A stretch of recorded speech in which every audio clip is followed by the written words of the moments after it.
ఉగ్రవాదం మీద చేసిన ఆపరేషన్ సింధూర్ అనేది భారతీయులమందరం కూడా స్వాగతించాల్సిన సందర్భం.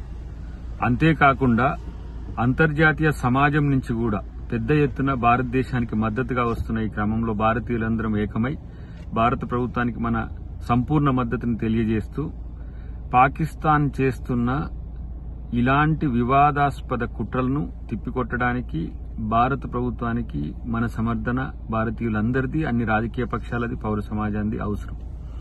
అంతేకాకుండా ఈరోజు పాక్ ఆక్యుపైడ్ కాశ్మీర్ పేరు మీద లేదంటే జమ్మూ కాశ్మీర్లో ఉన్న అంశాలను తెర మీదికి తీసుకొచ్చి అంతర్జాతీయ సమాజం ముందు భారతదేశాన్ని ఒక వివాదాస్పద దేశంగా ఉంచాలని చూస్తున్న పాక్ కుట్రను, పాకిస్తాన్ వెనుక ఉన్న వారి రహస్య మిత్రులకు కూడా ఒక పెద్ద సందేశాన్ని, సంకేతాన్ని భారతదేశం ఇచ్చింది. ఇది భారతదేశం యొక్క ఉనికికి, సార్వభౌమత్వానికి సంబంధించిన అంశం. కాబట్టి ఇది మన గణతంత్రం మీద జరుగుతున్న దాడిగా పరిగణించి భారతీయులమందరం ఏకమై ఇలాంటి ఉగ్రవాద ప్రేరిత దేశాలకు, ఉగ్రవాదులకు సరైన సమాధానం చెప్పాల్సిన సందర్భం.